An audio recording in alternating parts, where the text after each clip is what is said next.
Hi, it's Gadget UK here again, back for the GBA 1000, part 9 I think. In the last part we got the keyboard working, we tested the RAM and the 03 range. I didn't show you how I actually installed the driver for that, I'll cover that briefly in this video. And we finally got the serial and parallel port working properly as well. We started to get the board into the case at the back end of the last video. So just picking up here, looking at an issue with the floppy LED actually. Right, so here we are back out of the case again. Yeah, I need to get a Molex power cable that's long enough for the floppy power. I need to get some screws for the underside of the lid and stuff. There's a couple of screws I'm short there. Amiga screws, general ones that are the same size as 500 screws, fit for the board, the floppy drive, etc. I need an LED for the floppy drive. I think what I'm going to do is wire out through this standoff here, or around the corner of the edge of the board. But I need a couple of resistors. I need to take the signal from the 06. I've just been looking, it's the motor on signal, I think it goes from Gary, and it gets buffered by this 06. So I'm going to take it just the same way it's done on the 500, from the output of the buffer, this 06, through a resistor, and then I think it's, I can't believe it's pulled up, it might be pulled high, I don't know if it's pulled high or pulled low. But anyway, I've got the two resistors here, a 680 ohm and a 330 ohm. And that should be enough just to drive the LED, actually, straight from the buffered signal. And hopefully it won't interfere with the floppy drive. And yeah, I'm going to, heat shrink the Molex here so that we can actually detach it. It'll just be a short cable that will come through here, somewhere on the top side of the board, and you can plug or unplug it. Yeah, and that'll just have, let's say, some heat shrink around like that. So if it was disconnected, it'd be a bit dangerous to leave floating around, but it's going to have the connector plugged in, so it should be alright. But I figure because this is here, and we're working here, I can take the connections I need, well, the resistors, and put them on here. Yeah, we're going to have maybe a ground and a VCC somewhere around here on this PCB. So all I'll need is the output from the 06 to one of the resistors, and then the output from the other side, yeah, to the other thing here. Yeah, so it should be dead straightforward, this, I think. Right, a bit of a bodge again, but it's a necessary evil, I guess. We need to do this, otherwise we're going to have no floppy LED. I'm just going to go for it with these. If I need to rewire the LED, if the red and black are around the wrong way, I'll just swap them. The one thing I don't like about this, because we're not using a transistor, is the 5V rail is connected to this. I mean, 5V is like got a big long traily cable flying off, acting as a bit of an antenna. I could always just detach it at the side where it joins the board and feed it through a ferrite. That might be an idea. That might be an idea. Anyway, let's just shrink those. At the end of the day, it's just, another one of these, in quotes, pragmatic bodgers, just to fix what I think should have been on this board from day one. It should have had the parallel port working like a 500 and 600, and it should have had a floppy LED. It's something so simple. Why it was omitted, I honestly do not understand. Because, well, I would have made sure that was there. It's a simple yet fundamental thing that kind of expect on an Amiga, really, a floppy LED. And granted, I think the creator of this, George, was considering the fact that we're repurposing the floppy LED for the IDE, so why would we need a floppy LED? And he perhaps didn't want people drilling holes in Amiga 1000s, which is a good thing. You could argue if he had put a floppy LED on there, how many people would have actually fitted an LED on the case? The only reason we've got one on our case is because someone previously put a big hole in it for a switch. Presumed a kickstart switch. Yeah, you can see it's not going to grip very well because it's not shrinking very well, but it is at the point where the connector is there. And that's the key, is to make sure it's nice and snug around that connector. Right, that will pretty much do, I think. So we can go and test it.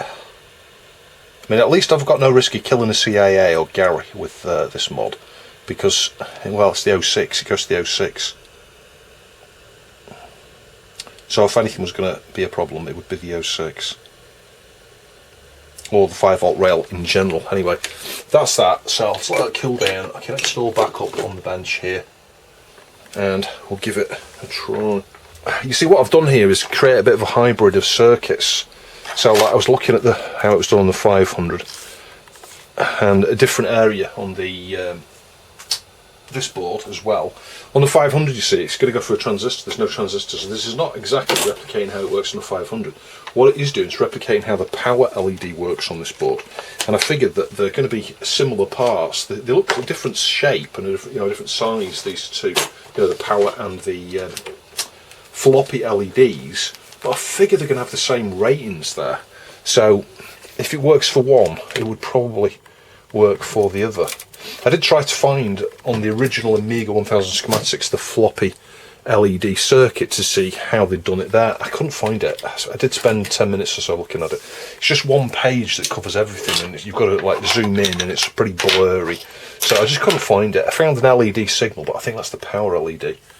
So just to test this, I'm going to use one of these. I can just experiment with it around the two different ways regards to polarity. So let's connect up the video and stuff. Yeah, if you worked it out, I didn't think this through. I replicated the circuit for the power LED now. Consider how the power LED works, yeah? It's on all the time. So what we've got here is a floppy LED that is on all the time, and watch when the drive accesses. It flashes. It goes off with accesses. So, yeah, I need to stick a 2N3906, I think, or something like that, on there as well, I think, just to flip that around. Again, I'm going to go away and look at the A500 schematics and try and make sense of what I think I need to do. This section I fast forwarded through here, I was basically looking at the schematic for the A500. It uses the motor on 0 signal, which comes from 74 series. I think it's inverted. And the input to that gate actually comes from Gary. On this board, the signal just passes into the 06, so it's slightly different from the way it's done on the A500. And it's an open collector output device. Right, wish me luck. This is like the 4th time I think I've tried this. So I think the LED's on the right way, switch it on. Hang on a minute. We've got a short somewhere. We must have. Because power supply didn't like that, did it?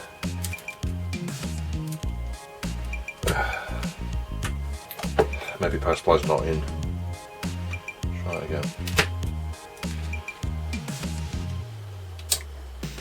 Now it's on, look.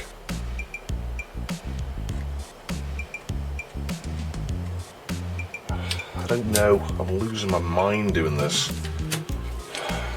It's a simple, really simple mod. It's like, what could go wrong? Well, clearly everything for me. Right, it did want to be the inverted motor on signal. There's an interesting issue with this though. There's a delay. Just watch this.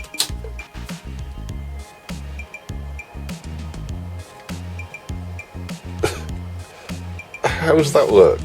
So it's like the floppy drive light flashes, yeah, and I'm happy with that, it's flashing, but it flashes like half a second after the actual drive access, and that makes no sense to me because I'm doing this the same way it's been done on a 500 and a 600. So I don't know, it just must be some timing difference on this board. Yeah, so I'm confident that's okay. Doing the head calibration test here in test kit, as soon as I click it, there you go, it's reading the disc, and that's on. So if I don't know, do a reseek, see, it just stays on while I'm accessing the drive. If I stop accessing the drive, it stops instantly.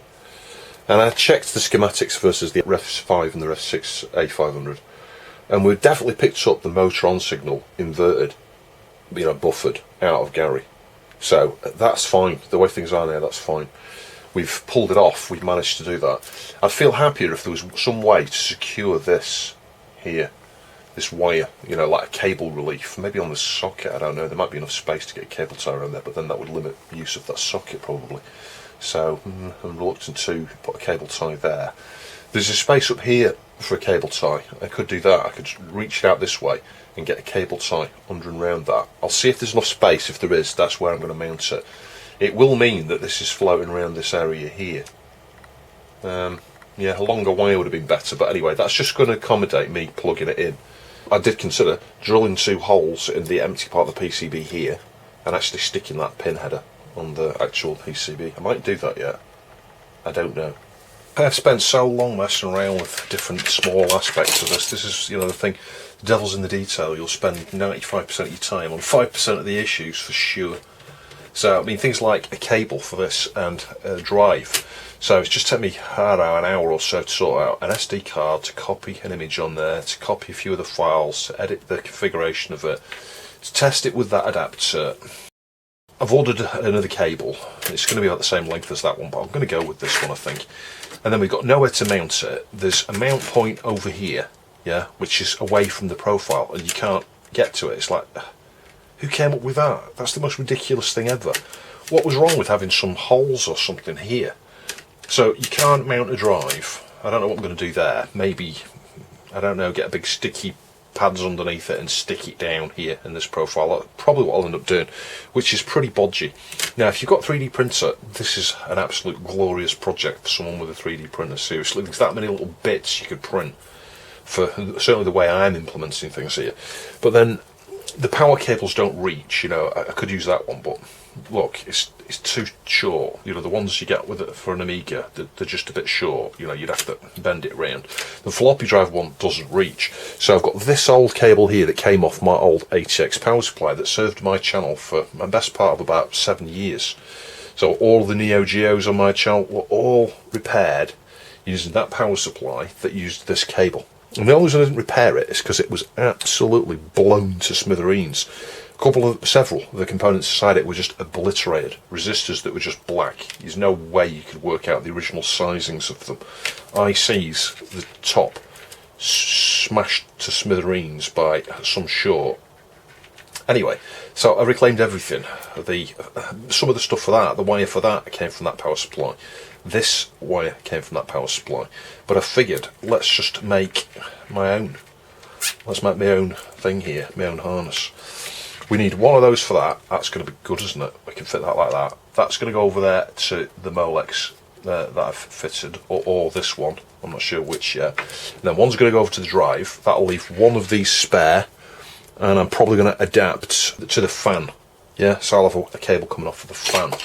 So anyway, yeah, it will be a Frankenstein in so many different ways, but it's got parts from so many different projects here.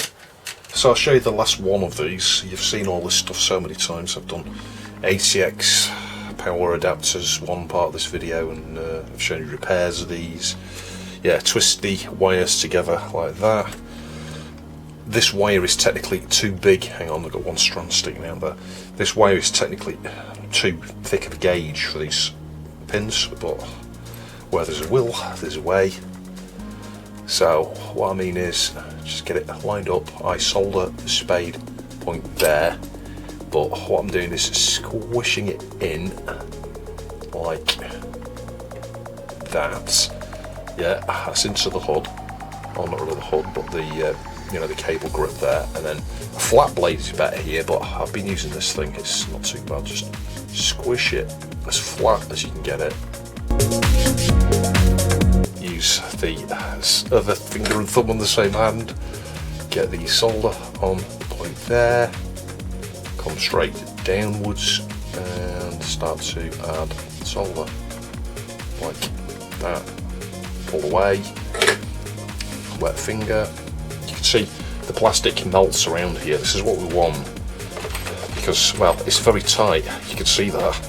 It's insanely tight because that gauge of that wire is just too thick. And then I'll crimp it here. When your gauge is too thick like this, shave some of the yellow off, the actual plastic coating. We just want it to hold, and it will hold, and without a big lump like that, it'll crimp easier, but also it'll go into the housing easier when it's too thick a gauge. Yeah, so it's just like making things fit, really.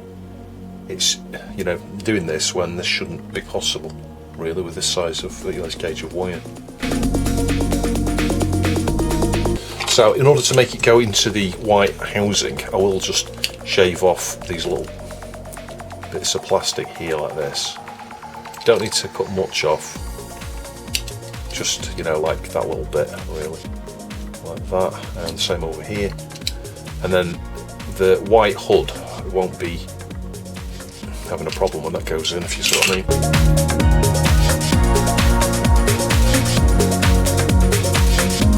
There we go. Clip. That's in. That's in. So yeah, bodging with Gadge. You can see I've achieved it. Pulled it off. So I've now got my own little cable here. It's got some history. It's got some character. It's got some bodginess. Let's now test that out. So yeah, this side here with the mole legs, I'm going to go with the one that I bodged on. I've got a hole in it, so it will accommodate one of these with a clip on it. But this one has got the little channels there. So unless I've modified this original one over here, it's not going to go on, look. Yeah. So I'll fit that one there, I think. Hang on. That's it, like that. And then, as I say, we can feed one of these here like this. I'm just going to put something under that whilst I test this again. Yeah, and then the other one's going to go over here to the back of the drive. Yeah, and then this one, I'm going to have a female going to the type of connector I need for the fan. So yeah, it's all a bit bodgy. Look at the length of this cable here. It didn't need to be that long, did it? You could argue it might make more sense to use that one there, like that. Set this one off and put that one on the drive. I might do that. Yeah, all these little bits like this have just really irritated the heck out of me. Got another cable tie. I was going to stick that around there, wasn't I? There we go. Let's do that. Go the right way around. Yeah, it just keeps those things together in the same sort of way you were when they were on the original PSU.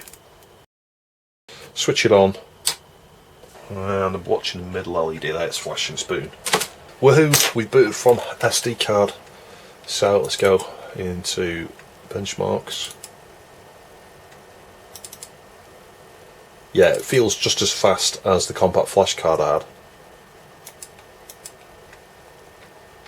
This compact flash card is set up a bit more optimally, so there's a lot more chip RAM enabled. And when I say optimally, it's just not got lots of things installed that the other one had. So we got 2.8 meg per second. That's good, isn't it? With wide. That's fantastic. So it's marginally faster than it was with compact flash. But if I quit out here, if you look at the chip RAM, we've got almost 2 meg free now, because there's lots of things it's not doing. It's not. I'm not even sure it's caching the ROM, to be honest, in fast RAM.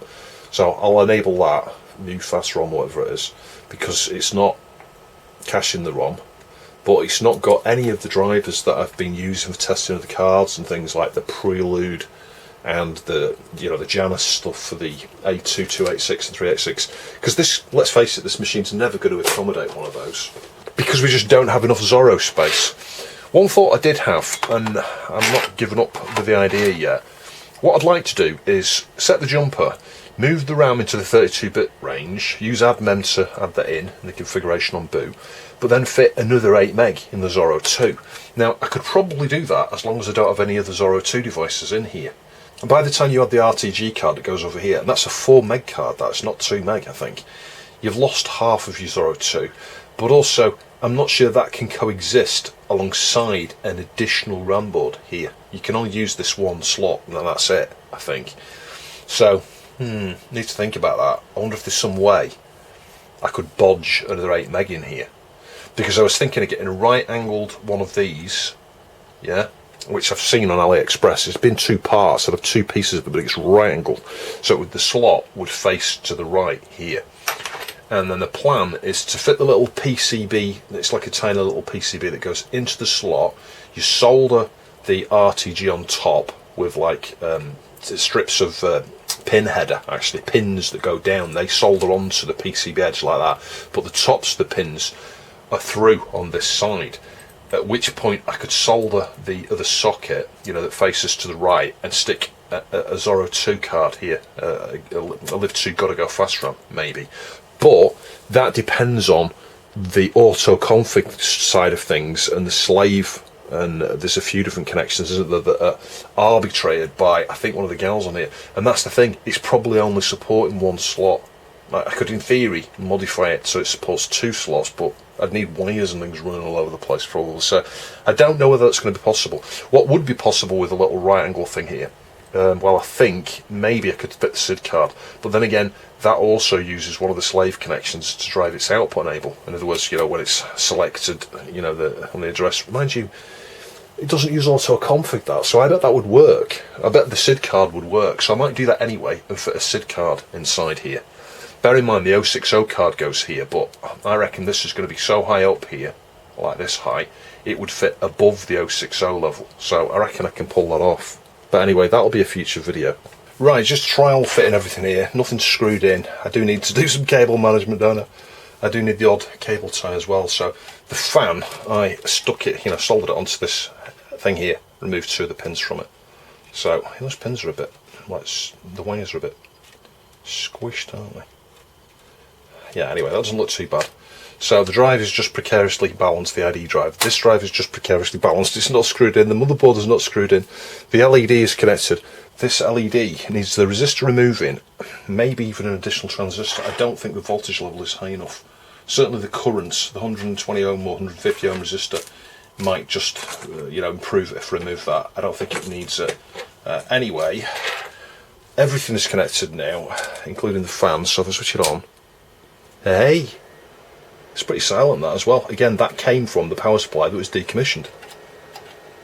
I say decommissioned, blew up.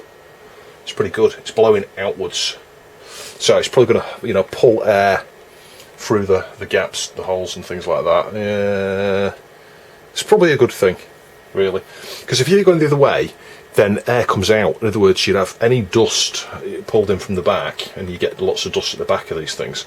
Is going to get blown through the system and through the drive probably, and it might be a bit cool for it to sit in front of it, but here now, yeah, you're just going to get air going that way and through these slots here.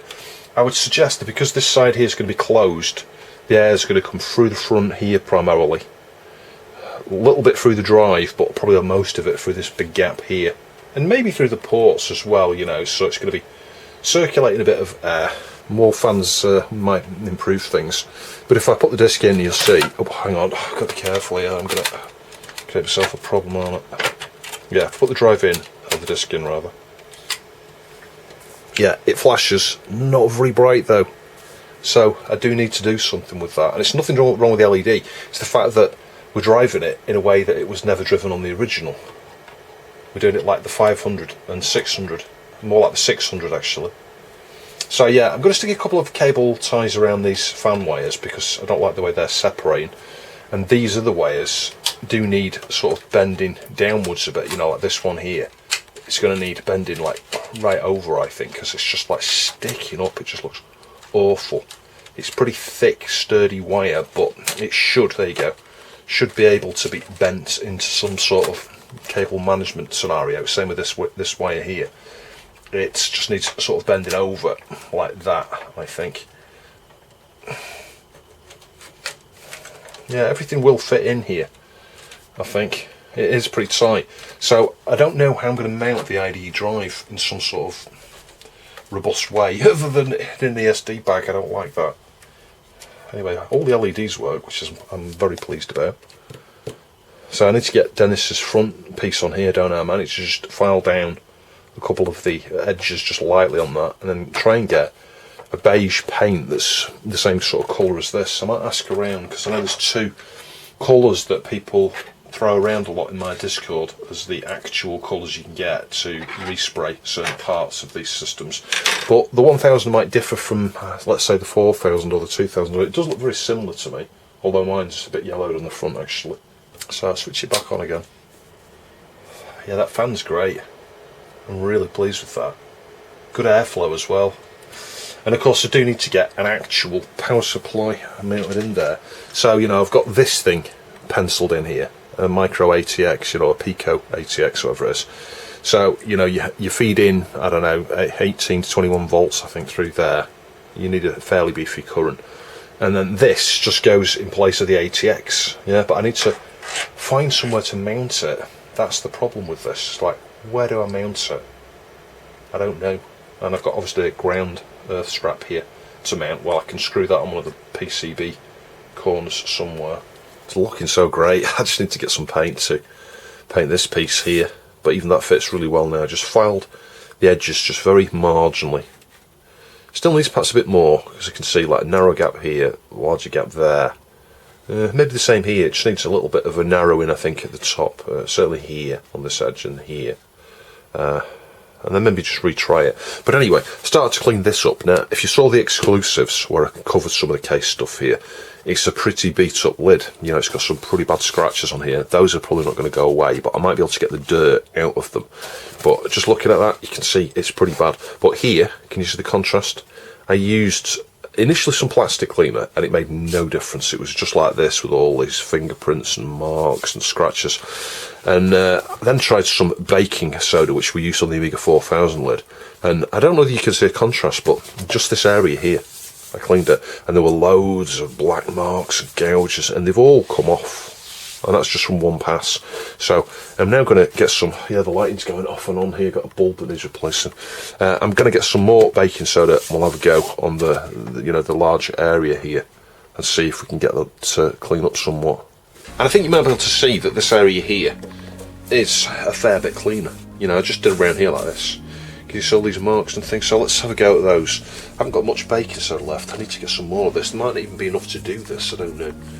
So I just get it down like that, spray it, and then it goes into a bit of a paste, you know, if you get enough water on it. Let's try this big black gouge here. Let's see if that will come out at all. It's coming out already. It's amazing. It works amazingly, this baking soda. It just seems to work really well at getting the dirt out of the little crevices, but you've got to change the angle you go at. Try to follow the line of a scratch, circle around it, etc. And with some time and patience here, I think you'd be amazed at the results you can achieve. I thought this was beyond. I thought this would need spraying. So yeah, very pleasantly surprised.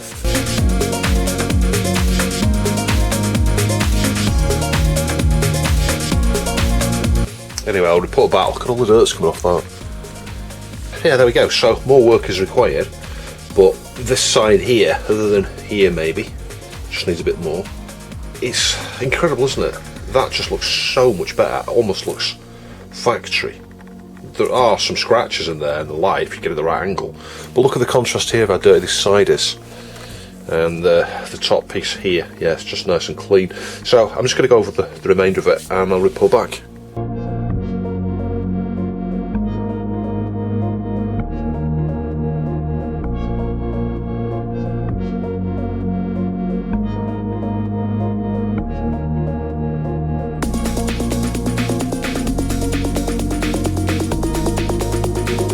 You know, that really is incredible what I managed to achieve here. Yeah, we've got some deep scratches, but look at it in the right light.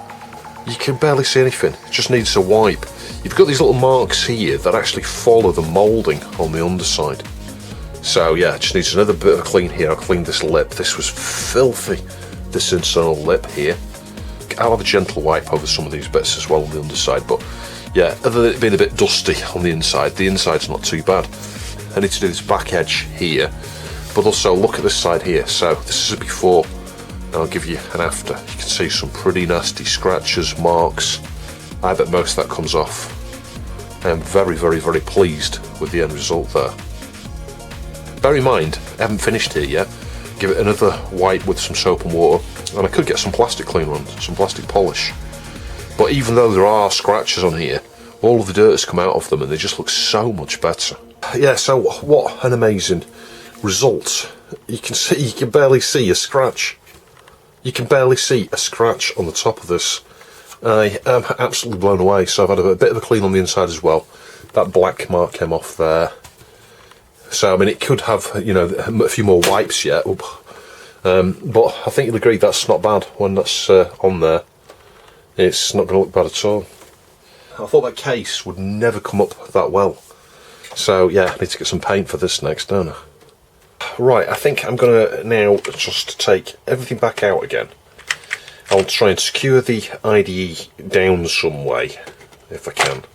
There's only one mount, but I think I can do something with that. I've got a white piece of plastic, I'll show you that in a minute. Not this, by the way, so I'm going to get some paint for that. Yeah, it's been in and out, in and out, in and out here, but this is the sort of thing you need to do. You can see I fitted a power switch here, yeah, this works, it's just going to the ATX adapter. And I tested this up because I was looking at the shape of the hole here of the power switch. I'll show you the top part of the shell. Yeah, it might make more sense. Well, it will if I can get it at the right angle. You can see that this is going to be held in there. Hang on. Well, with a bit of pressure, hang on, it will sort of hold in place like that between the top and the bottom half. You need to squeeze the black things here, you know, these little things just hold it. So that is the perfect size to fit between the top and bottom half of the shell.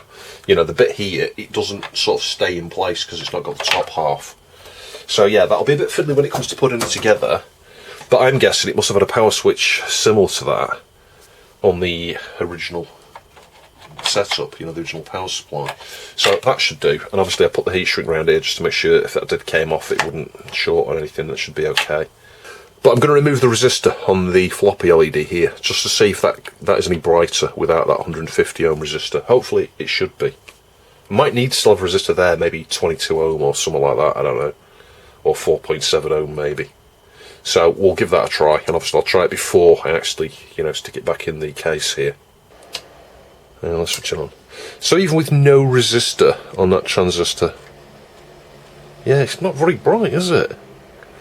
I don't know why.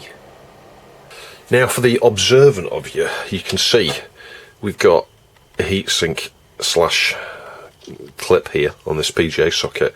It's an Atari one. It's got an Atari part number on it. I thought, wouldn't that be a really nice, funny, cruel irony? Because, well, you saw earlier, this chip came out of the original socket, the socket I fitted, and the socket was just ejecting the chip mid, you know, usage. You know, you'd be using it, everything was working, and suddenly you'd hear a click, and the system would go off, and you'd look, and the chip had been ejected. So, yeah, there's no chance that lattice is coming out there, and it makes a nice flat, flush fit. I did have to just marginally just press these slightly inwards before clipping it on, but that came off, I think, an MMU on an Atari ST. And I thought that was quite a witty sort of thing to do, really, because I don't know whether you're aware, but the Amiga almost was an Atari product. Atari had a contract for the Amiga, and then Commodore came in, I think, at the last minute and outbid them or something, and Atari were really, really, really cheesed off, as you can imagine. And that's one of the reasons I think the ST resembles the Amiga in terms of an 68K. It's similar in that respect.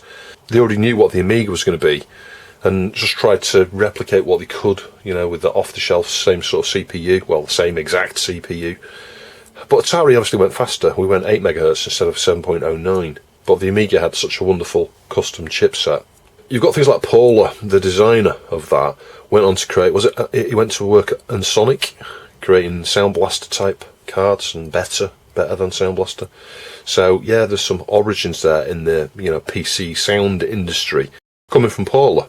And you can argue some of the functionality in Agnes as well, like your, you know, your Copper and Blitzer stuff ended up, you know, feeding into GPU type designs, you know, offhanding things like that, functionality like that into something like this made sense. I mean, you could argue that some of those things, certainly the Copper, maybe even the Blitzer, should have been in Denise, wherever Denise is, somewhere on here. I need to get a Super Denise on here at some point. I'll spend a bit more time looking at that floppy LED. But anyway, that is driving me nuts. Let's just come up here. Just get a tiny bit of solder on there, on the IDE connector. I want to pass the 5 volts directly to this pin.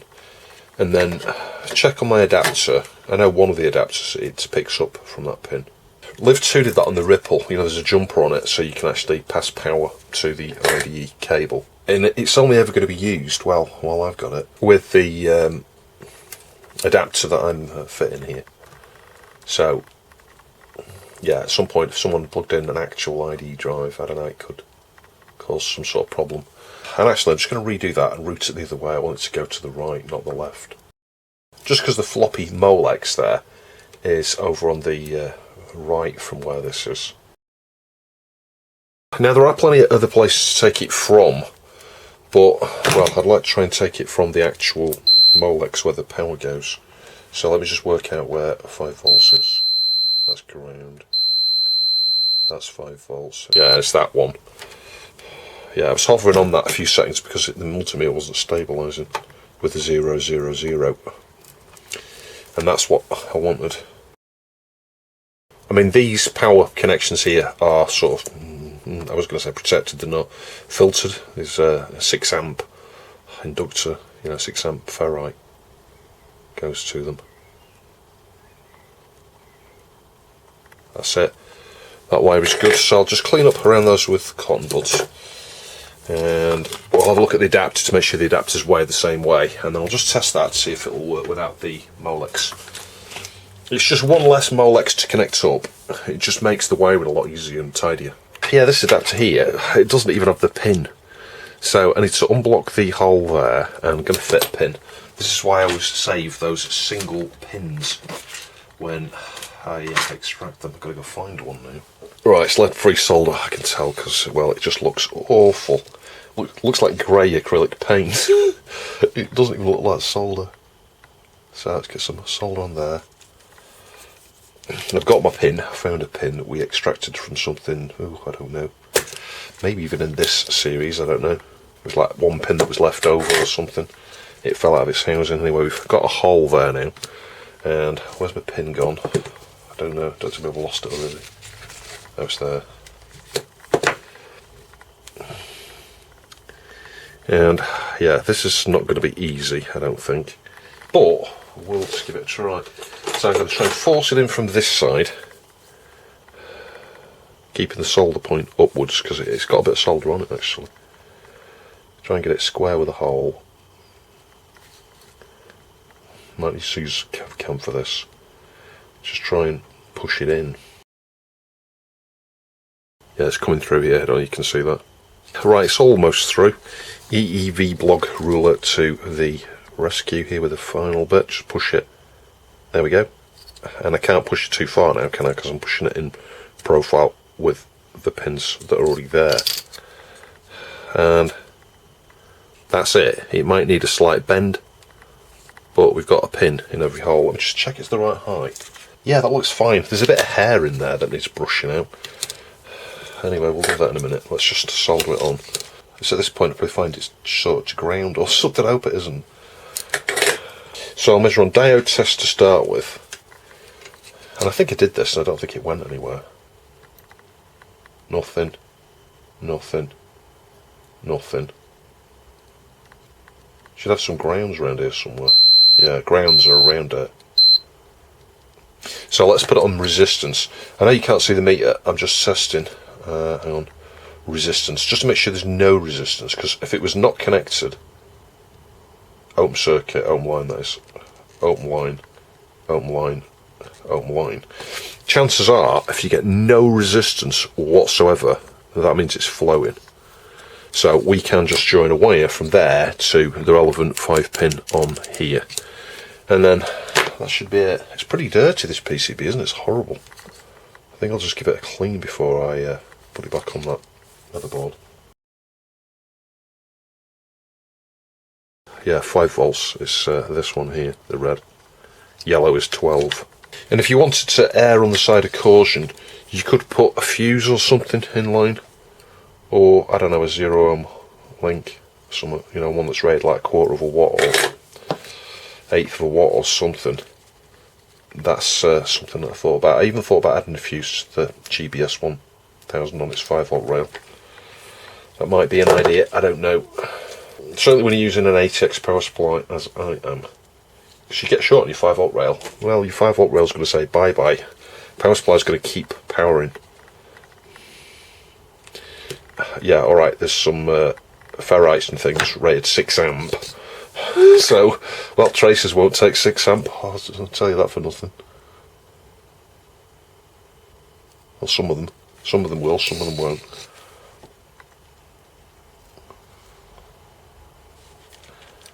There we go. And just need to just heat that and smush that in like that. that's it. This board now should no longer need those, if you've got the 5 volts coming from the, the motherboard, and we have. So I'll clean the underside of that later, I think. We'll just give it a try. And there we go, powered and booting without an issue, and we don't have that Molex annoying me. Alright, it's Budget UK back here again. So I've got a random piece of plastic there that I don't know what that came from. It was something that I completely smashed to pieces, took to pieces, and consumed all its parts, including that plastic piece there. So it just happens that it's got a hole there, got a screw through that goes through the PCB, and this can go over there. Just got a really small, short screw here. Tested this, it goes through the PCB, just leaves a tiny little bit exposed, the thickness of that plastic, and it screws into that screw there, and I've screwed that in and it holds it really tight, but it's a bit lopsided, isn't it? So I've got these little rubber standoff feet. I've got different sizes of these, and if I stick that on there, that's going to be the same height as that. So I'm going to, and I've cleaned the underside of this a little bit, so I'm going to stick 3 of these in the other places here. So in terms of here, connectivity, yeah, there is a chance one of these wires here could get short. So I think what I'm going to do is just get a piece of Captain tape, clean this with some IPA, stick a piece of Captain tape over there, just to make sure that if it is, and I'll obviously measure, it wants to be here roughly.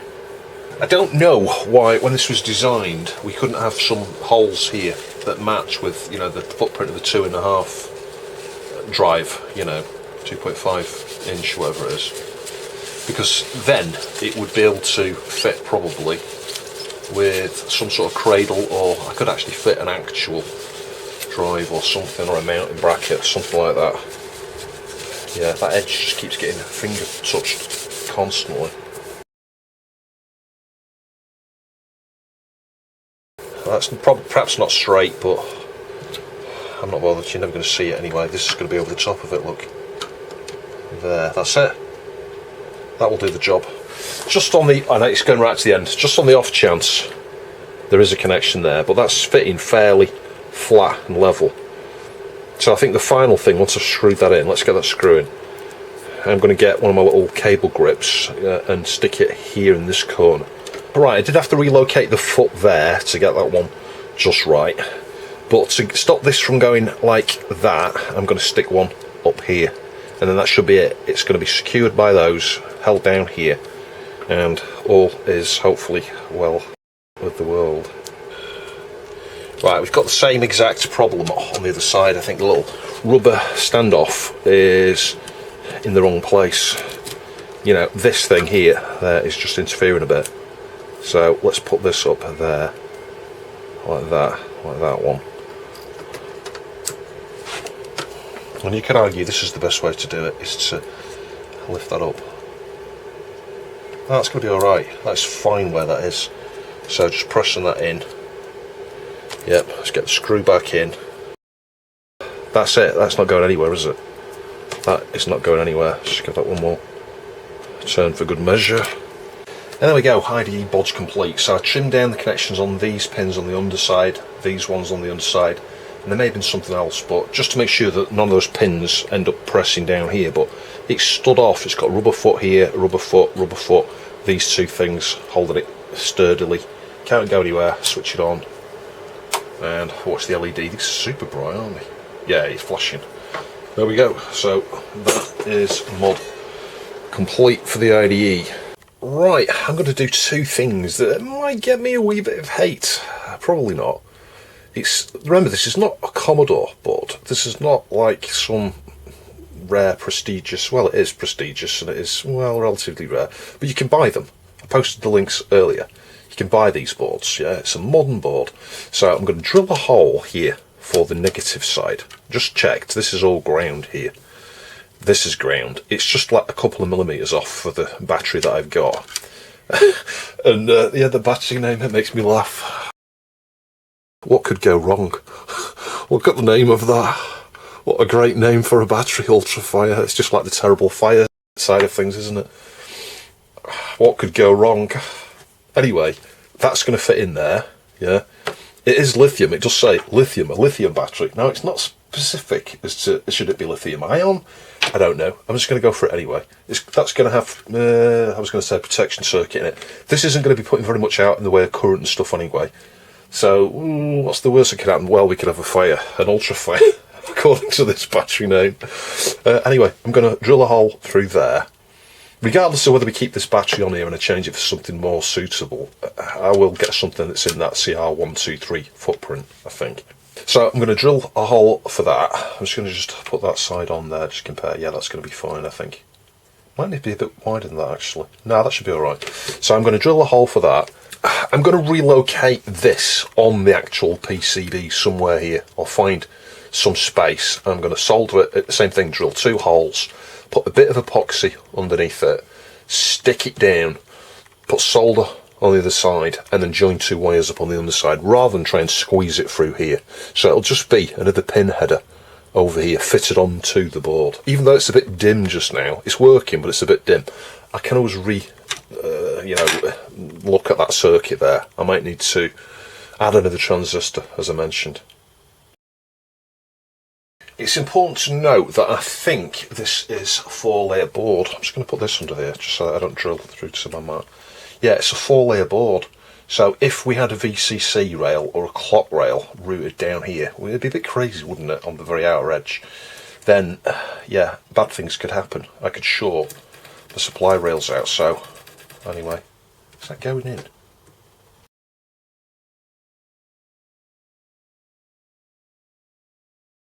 I never would have believed that would be so hard to get through.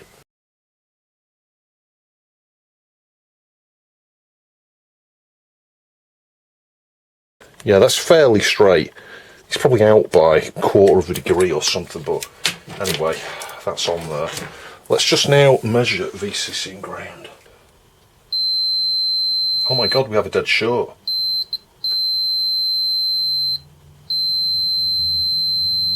We have a dead short.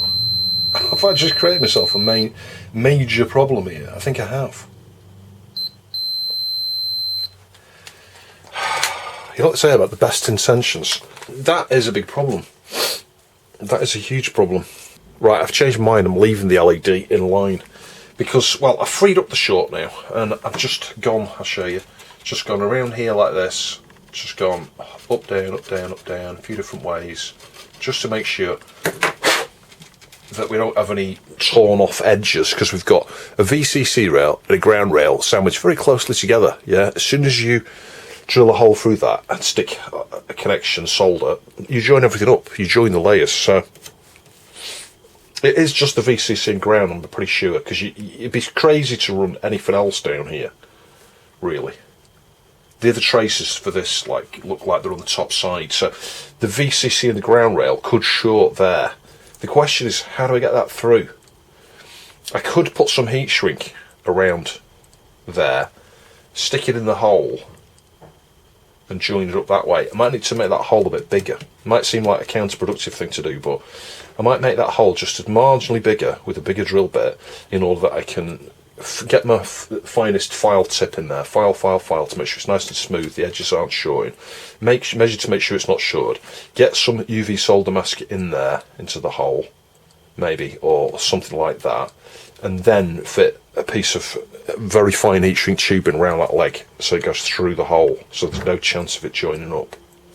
And then I think on this side here, rather than solder there, I'll get some UV solder mask over this to protect this, and just run a wire across that gap to the actual leg, so that the hole and the pad are isolated, if that makes sense. I think that's what I'm going to have to do. Right, so what I've got here is a piece of heat shrink in the hole right around the leg, so the battery contact has got heat shrink all around it, and it protrudes higher than the board, and it's shrunk. And then the solder point is just on top here. I've used a pretty sturdy wire, pushed it into the battery point here, bent it across, and it's literally just in line with that. So I'm just going to move it over marginally so it's at the side, trim it so it's exactly the right point to join up there to the, hang on, you know, the contact that's coming through the holder, like that. It's pretty thick, sturdy wire, and I've done that just to support the battery. So it's isolated from the, I mean, this top edge here is ground, so it wouldn't really technically be a problem.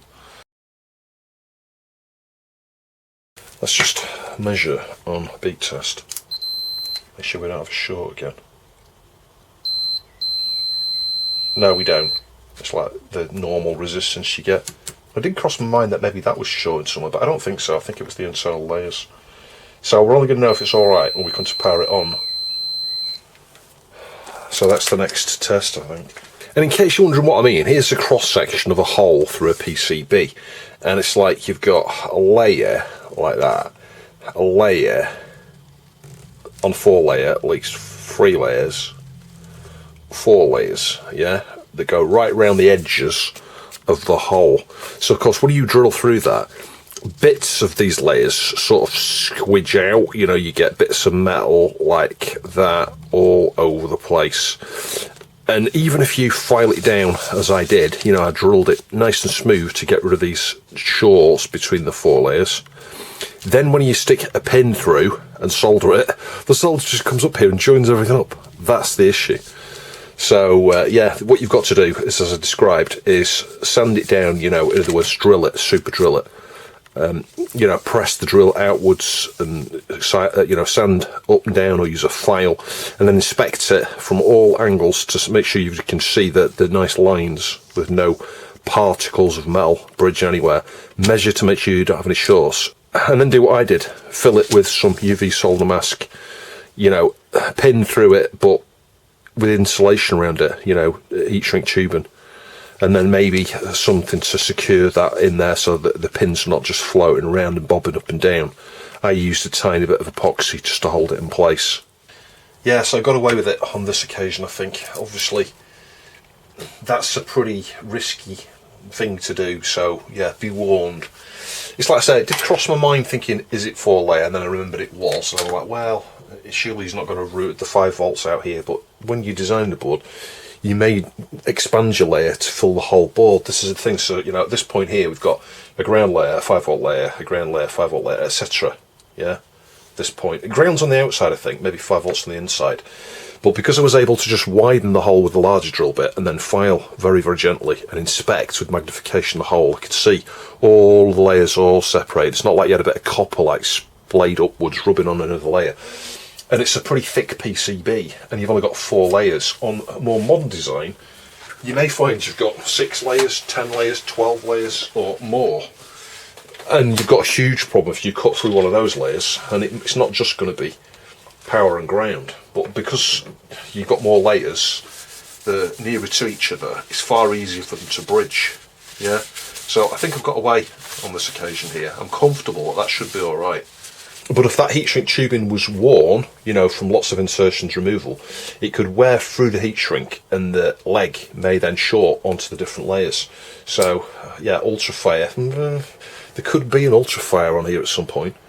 Anyway, just booting that up. I mean, based on that, I'm tempted to get a fuse on the 5 volt rail, actually. Yeah, so at 15:20, I set the time and date. It's been powered off for 7 minutes. There you go, 15:27. 15:27, it is the 24th of May today. So it's holding the power there. And I measured the voltage, it's about 3.7-ish volts, 3.79, that battery's rated 3.7 volts. It does say in the design for this, it specifies at 3.6 volts, but it is outputting the voltage that this battery's happy with. And if I touch the top of that battery, it's stone cold, because, well, it's not going to be consuming any current because the voltage is pretty much up to, you know, it's charged voltage. I will get the little clip on top that goes on there, and I've just measured the voltage on here, you know, it's 3.7 volts roughly. Something else to point out, because the negative is at this side, this is the issue. If it did short to the other layers, the battery would not be at risk of causing a fire, yeah, even though it's called ultrafire. Because let's say if the ground and VCC shorted there, well, the VCC side is not connected directly to VCC. It goes through a load of resistors and a diode and various other things there. So, in theory, it shouldn't be possible to get a direct short if the layers in here, for some reason, shorted at some point. The most that would happen is the ground would be short to the VCC rail, which means the ATX power supply would just cut in with the you know, the overcurrent protection. It just wouldn't, you know, it just power off pretty much. If you're unlucky, you may get a burnt out rail. Maybe one of the ferrites would burn up, but that's 6 amp. I don't think it would allow Although it might do, an 86 power supply might allow 6 amp. Because, well, having a look at that, it's probably got a really high current rating on the 5 volt rail. At 40 amps on the 5 volt rail, oh my god. So, yeah, worst case is I think one of those ferrites would blow, but a trace might blow before that if the ground and VCC shorted out.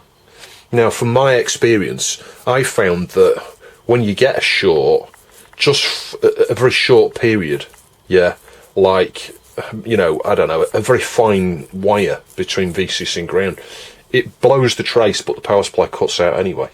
You get a massive surge, the current goes ridiculously high just before a trace pops.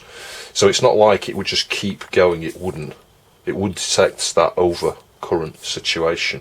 But maybe it would be a wise idea to somewhere on here fit a fuse on the 5 volt rail. I'll have a think about that. So brand new Amiga 500 sized motherboard screws. Yeah, I forget how I sourced these. I looked at the parts in the back of one of the service manuals for a 500 or 2000 or something, and these screws are perfect. So the video was running on in length a bit again. I was hoping to get things wrapped up in this part, but there is going to be a part 10. Part 10 will be the final video. I think, famous last words, I said this the last few parts. The LED causes me some significant problems at the start of the next video. Let's just say one of the main customers has a very bad day. And that is just caused by the dimness of the LED, the floppy LED. But in the next part, we fix that, we get a power supply in there, I deal with the proper fitting for the power switch and stuff, deal with the lack of -5, that's a problem in the next video, and I'll have a quick look at the schematics, and I'll share with you some photos of an actual Amiga 1000, because, well, we haven't got an Amiga 1000 motherboard here, this is a recreation. And I felt like it was a good idea just to have a look at an actual Amiga 1000 motherboard. And we finally get to the solution for the weird IDE problem. You know, that issue where you go into a folder and the WHC load file isn't there, and you go out and back in and suddenly it's there again, and you go back out and it's gone again. Yeah, we fixed that in the next part, which leaves us in a position of 100% completion where every single piece of functionality is tested and works and is reliable. So we'll play a few games and things on it.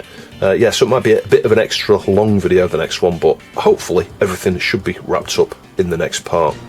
Thanks for watching. If you'd like to support the channel, please see the Patreon and Ko-fi links down below. Every dollar keeps the channel going, especially at the moment. YouTube has got such a difficult place in terms of like advertising, it's just peanuts now, cost of living and everything. So yeah, your support is very, very much appreciated. Huge thanks to Conrad Larson for sending this PCB and the little sub PCBs that go with it. And thanks to everybody who supported me for parts that have gone into this machine and stuff, and for supporting me over the years, really. I can't thank you all enough. Catch you in the next video.